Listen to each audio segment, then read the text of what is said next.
Hey, this is Leo for Actualized.org. In this video, I want to talk about why you really need to stop demonizing others.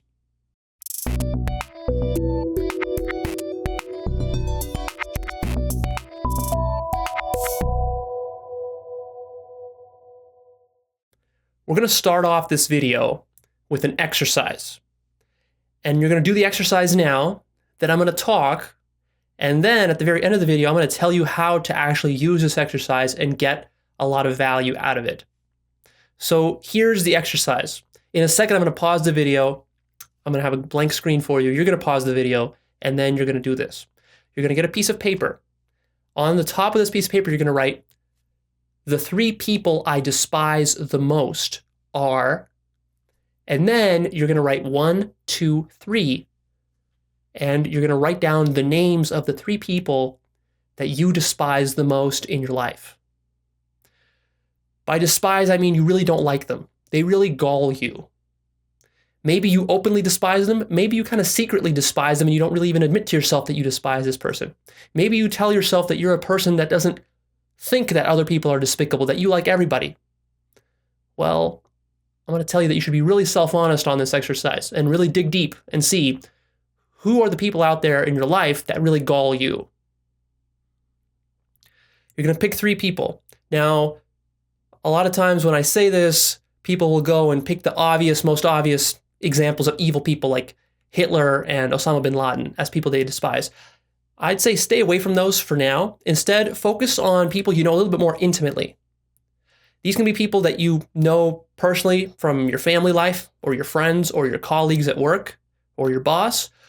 Or it could be a celebrity that perhaps you kind of follow but you kind of despise, or maybe a pundit on TV or something like that, or maybe a person throughout history. But just don't go with the most obvious examples. I want you to really be accurate here. After you write down these 3 names, what you're going to do is you're going to write down also 1 quality for each of these people that is the despicable quality that you really don't like about them. So each name, 1 quality. That's the exercise. Go ahead, do it right now, pull out a piece of paper, all right? Pause the video now.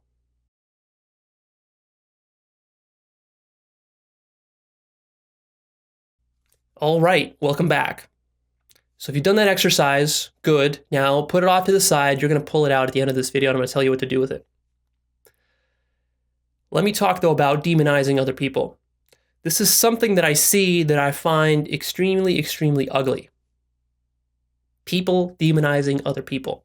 And this is something you see a lot more often than you think you would see it. And you do this too, which is the relevance of this video to you. So it's not that other people do it, you do it. You know, it's interesting, in 10th grade, I had one of the hardest classes that I ever took in my entire schooling career, and that was AP European History. And there I had a teacher who was a real kind of hard-ass, hard-nosed teacher and really expected a lot of us. And we worked really hard throughout the entire year, just preparing for the AP exam, and I struggled the most in that class. But I also learned the most in that class. And one of the things I really learned in that class is my love for knowledge and my love for philosophy. That's what I developed there.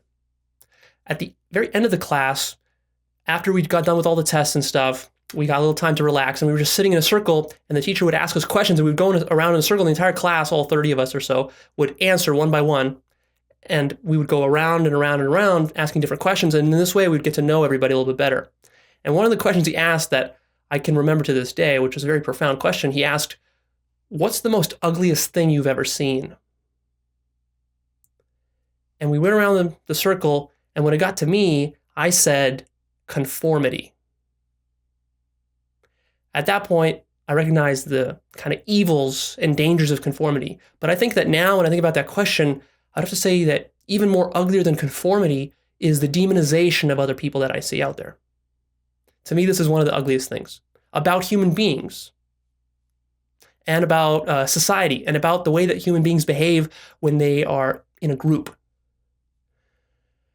This happens because of fundamentally closed-mindedness and lack of self-honesty. So in this video, we're going to go in and we're going to talk about where the self-dishonesty is exactly. And we're going to try to open your mind And open-mindedness, it might sound like an kind of a abstract woo-woo kind of concept, but I think that open-mindedness is one of the most important things that people are missing, which is preventing them from doing the higher levels of personal development work that they need to do. So this is very much important for you to start to take this abstract notion and start to actually say, oh, this is actually important to my life. This actually affects the results that I get in my life. So people love to demonize people, and the question is why? Why do people love to demonize other people so much?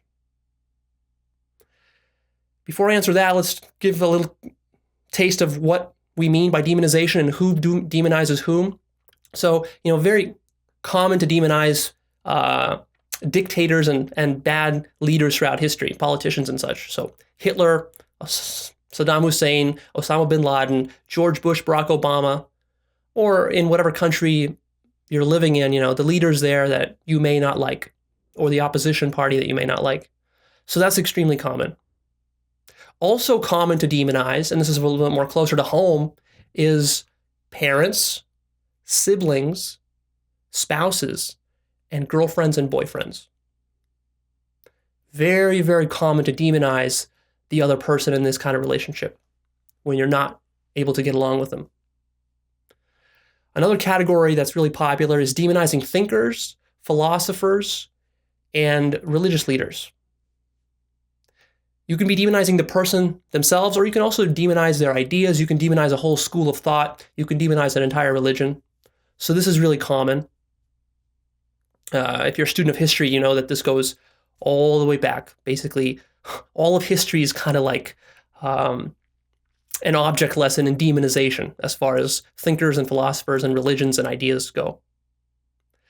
Also, a little bit more closer to home to me is demonization that happens on the internet.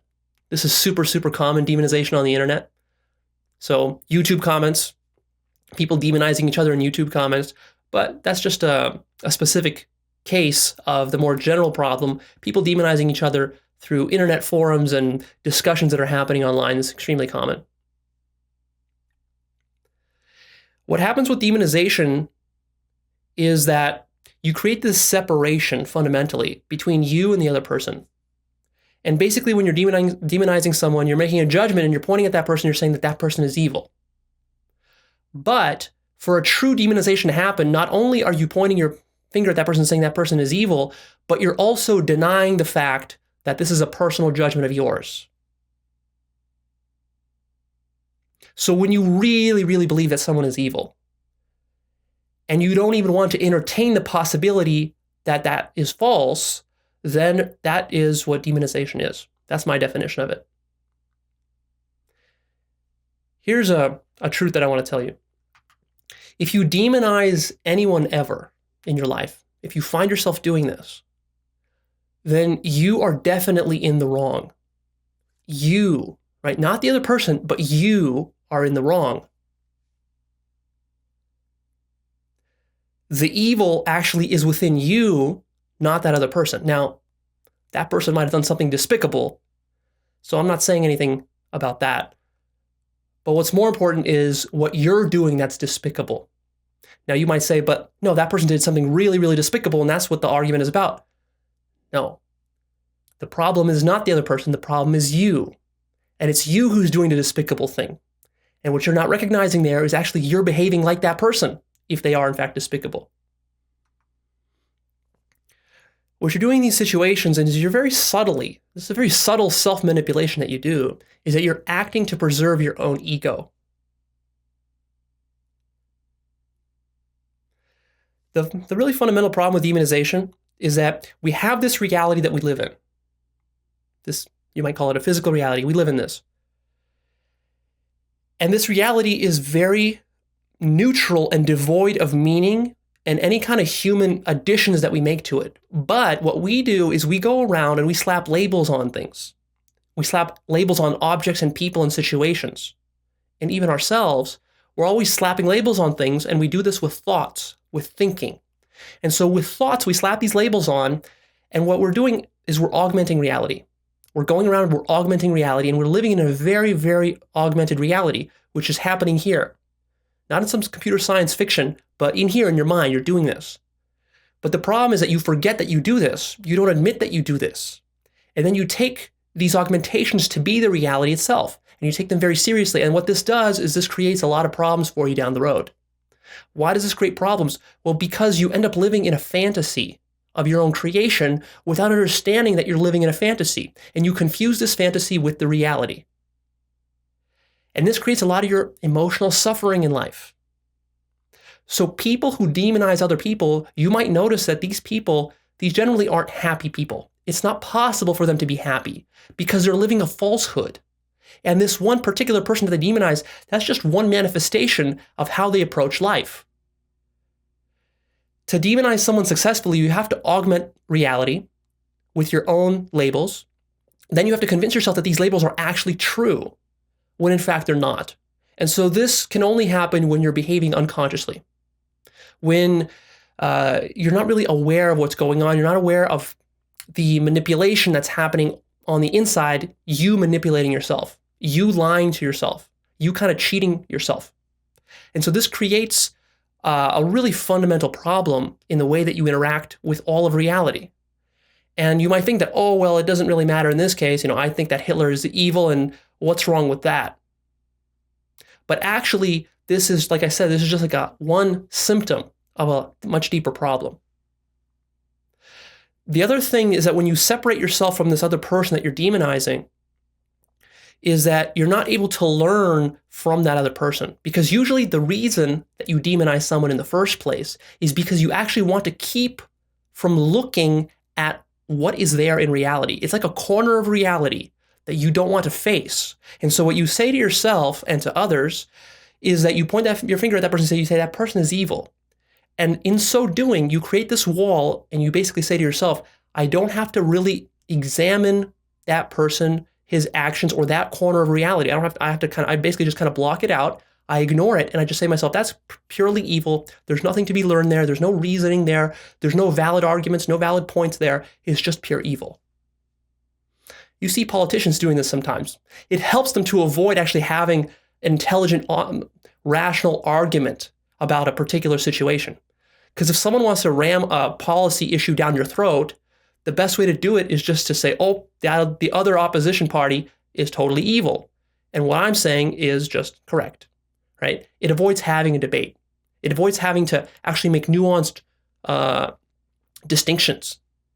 And it basically relieves you of the burden of having to seriously consider some other position. Why do people do this? Well, because when you have to take into account corners of reality that you haven't taken into account before, that can be a strenuous and emotionally challenging thing to wrestle with in your mind. You have cognitive dissonance. Personally, in my own life, I love the feeling of cognitive dissonance. Cognitive dissonance is the psychological term for when your model of reality comes into contact with actual facts in reality, or some other potential model of reality, and basically the two are contradictory, and you can't figure out how the two can fit together. And so what starts to happen is that in your mind, you suddenly start to question your own model of reality. And when this happens, you usually become afraid. You can become angry, you can feel hurt. But this doesn't happen consciously, it kind of happens subconsciously. You don't tell yourself that you're angry because your model of reality isn't accurate in this case. And so what happens is that you kind of just shut down and you turn your head the other way and you don't want to look. To me, I've always loved the feeling of cognitive dissonance. And I think that's one of the powers that I have is the ability to go in there and look at something and say, oh, this doesn't match with what I've got. That's cool. I like that. Because then I can go in and I can say to myself, oh, how can I retool my model of reality to match the facts a little bit better? Or how can I retool my model so that it fits with that model? Or maybe I can throw my entire model out and take on the other model. But see, what I see people doing is I see people not wanting to do this in general. I would say that 99% of people in society do not like this. And they always stick their head in the sand like an ostrich when it comes to this cognitive dissonance. And so they're not learning from examples from other people.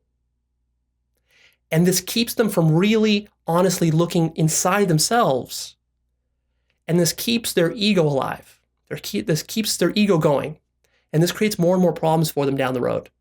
And these problems are so subtle that you don't recognize that these problems are stemming from this lack of open-mindedness and from this demonization that you do. By the way, it's different.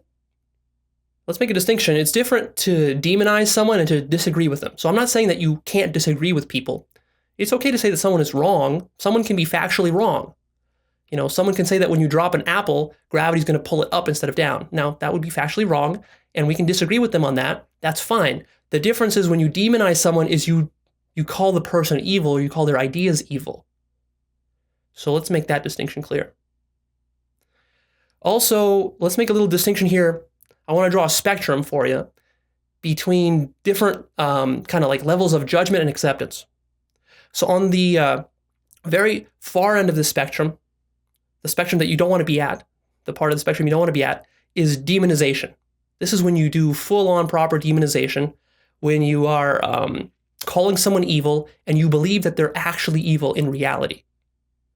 Then you can move a little bit closer to the better side of the spectrum, towards the middle of the spectrum.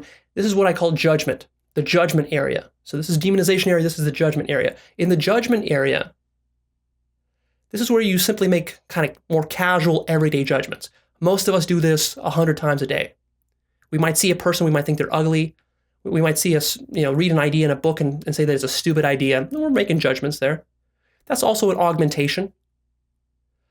They're not as strong as demonization because usually when you're making a judgment, in the back of your mind at least, you kind of recognize that your judgment, it's not like set in stone. You kind of understand that, well, I mean, it's my opinion in this case, right? I don't like this idea. Maybe somebody else likes this idea. Okay. I think that person's ugly. Maybe somebody else thinks that person's beautiful, whatever. So you make these judgments, and these judgments, make no mistake, they also create lots of problems in your life. I've got other videos that talk about that. You can see my judgment video on that. But, still much better.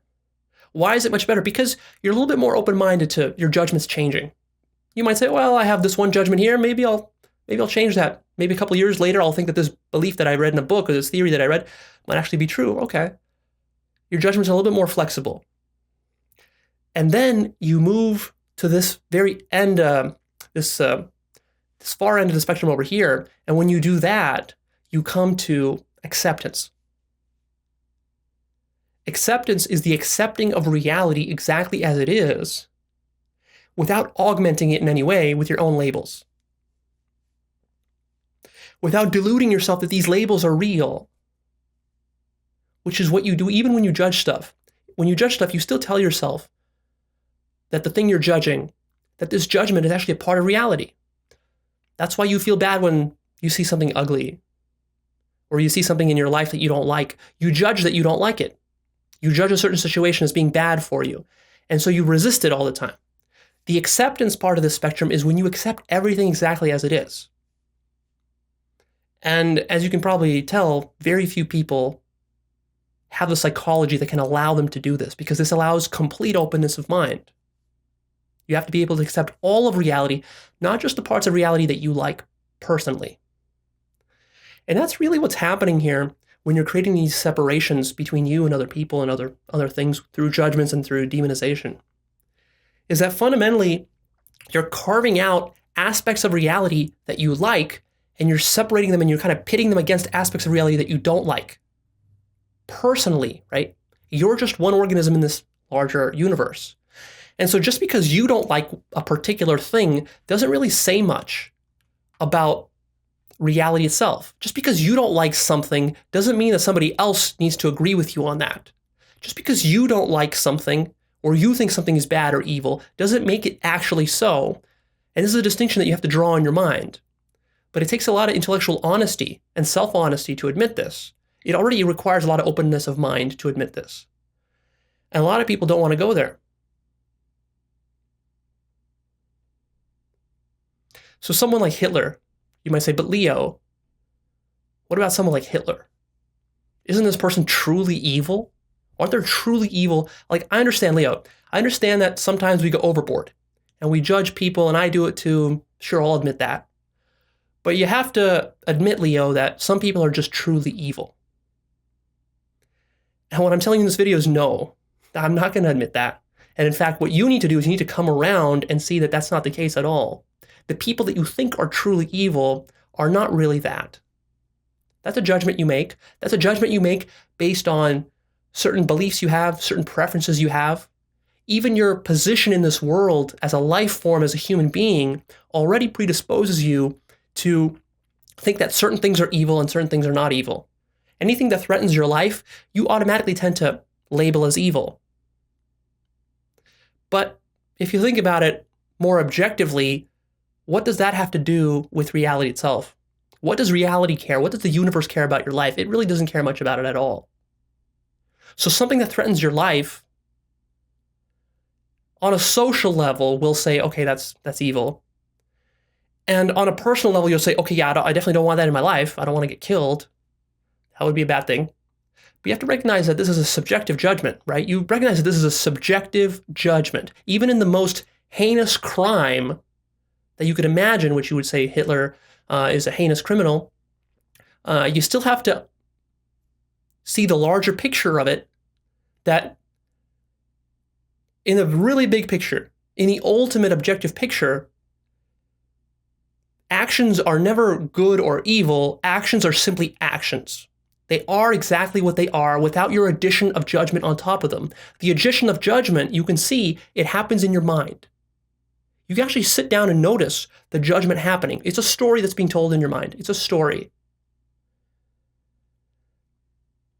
A lot of people get offended by this when they hear this, oh, Hitler's evil. How can you say he's not evil?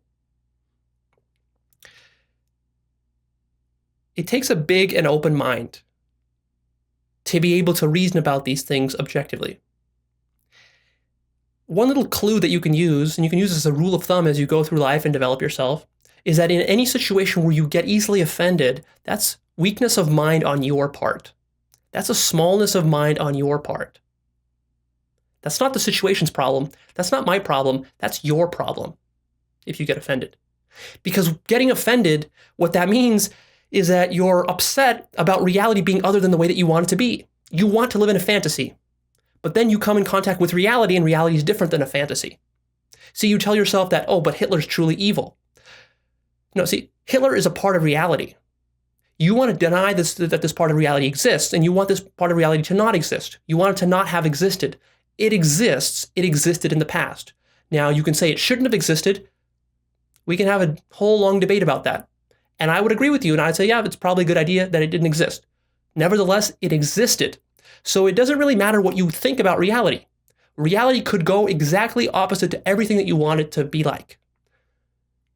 You can live a life where everything is against you, everything wrong happens to you. But that wrongness is still happening from your point of view. In a larger point of view, there's no wrongness being done. It's just life living itself. Who are you to say how life is supposed to run? Very arrogant of you to presume that you know the right way for life to run. And isn't it interesting that when you have ideas about how life should run, it's always about you. Always about you. It's always about how your life can be a little bit sweeter, how your life can be a little bit richer, a little bit more secure, a little bit more comfortable, a little bit nicer. How convenient of you to expect that reality should conform itself to what you desire and to what feels nice to you. So we have to get very real about this stuff, right? We have to get real about this stuff, that when you're demonizing other people, what you're really doing is you're blocking off parts of reality.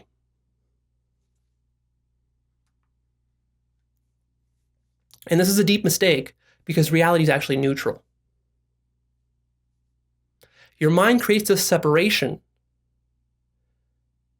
because at the very bottom of it, at the very root of it, you need to feel like an entity, like a self. And so to feel more like a self, what you do is you construct enemies around you in the environment. You construct problems. You do this not only with people, but you do this with situations too. Is you construct these enemies and these problems and these challenges because you feel like there's something here that needs to be protected. This is what we call the ego or the self. You right now. You can point your finger at you. Go ahead and nod your head right now. Nod your head. That's you. That's what I'm talking about. That entity that you think is experiencing life, that owns this life of yours. This entity feels like it needs to be protecting itself all the time. it needs to feel real. It needs to feel solid. Now you might say, well, Leo, feel solid. It's already solid. Why would it need to feel solid? Now this is a very deep point that I'm going to cover in other videos, especially my spiritual enlightenment video. But actually, at the very center of it, it's hollow. It's an illusion, this sense of self. It feels extremely real. It feels extremely solid. But actually, it's a hollow illusion. To keep this hollow illusion from unraveling itself, what happens is that more and more layers of ego get layered on top. And these layers are extremely tricky and self-deceptive. And so in practice, what this means is that you go through your life creating separations so that you can feel like you're in a fight to survive life. So that you're in survival mode. When you're in survival mode, what that does to your ego is it makes the ego feel alive and it makes the ego feel real. Even if it's a negative situation, even if you're scared or threatened or angry, you might say, but Leo, I don't want that in my life. Actually, on some level, you do want that in your life because what it does is it creates a stronger sense of self. You feel alive when you do that. And you feel significant. You feel like a somebody. It builds up your story of self that you've been building up your entire life. What would happen if we removed that story entirely and we shattered it to pieces? You don't want to consider that possibility because if you actually sit down and seriously consider that possibility, it's going to scare you shitless because you don't know what life would be like without you. You don't imagine this is possible or desirable. And so what you do is you cling to your ego, you attach yourself to certain situations in life, and you also deny other situations in life, and you demonize people. That's where the demonization comes from. And you create enemies, and you point your finger at situations and people out in life, and you make enemies of them. Because what it does is it actually allows you to create a partition this way. See, because the evil that you actually sense in those people, if you think Hitler is evil, the evil you sense in him, that's actually an evil within you. You understand that? That's an evil within you because you're feeling it, right? It's in your mind. It's happening in your mind. But to deny that, what you do is you point your finger at him and you externalize it. You project it on to something out there and you say, me, I'm here. Hitler's over there. And there's a separation between us. And so what he is not part of me. But actually what he is you. But see, you're denying this. You're not accepting this. You're not allowing this. This is intolerable because your worldview doesn't allow for this possibility. Your worldview is based around your entire ego. And your worldview is based around the idea that you're a separate entity from the rest of reality, which just turns out to be a complete falsehood. And so you're living in falsehood all the time. And you might wonder at this point, well, Leo, this is getting very deep and profound, but how does this connect to my everyday existence? Well, you're living this falsehood all the time. You're not accepting reality as it is. You can't even sit down right now and be happy in the moment. If I tell you to sit right now and close your eyes and just sit in silence for 10 minutes, you're not going to be able to do it. You're not going to be happy. You're going to be frustrated. You're going to be agitated. Why is this the case? Because the ego, it needs to be in motion all the time. It's like a shark. If it's not swimming through water, it's going to suffocate and die. It needs to be swimming to oxygenate itself. So motion needs to be created. Separation needs to be created. Enemies need to be created. Problems need to be created. Because of this, you can't just sit and be inside of reality as it is. Look, reality is exactly the way it is right now. No matter what you think about it, what you like about it, what you don't like about it, whether it's favorable to you, whether it's not favorable to you, whether your life is in danger or it's not in danger, that doesn't matter on the grand scale of things because that's reality. Right? We live in a reality where your life can be in danger. We live in a reality where you can die tomorrow. That's just reality. We live in a reality where there are murderers, where there are rapists. We live in a reality where there's a charity being done, when there's acts of kindness. We live in a reality where there's acts of hatred. We live in a reality where we have acts of terrorism. We live in a reality where we have ignorance and bigotry and racism. We live in a reality where we have scientific advancements. We live in a reality where we have lies and falsehoods. We live in a reality where we have countries like the United States and European countries, Western countries that are advanced. We live in a reality where we have very underdeveloped countries and very kind of countries that are still stuck in the dark ages, like North Korea or certain countries in the Middle East, in that part of the world.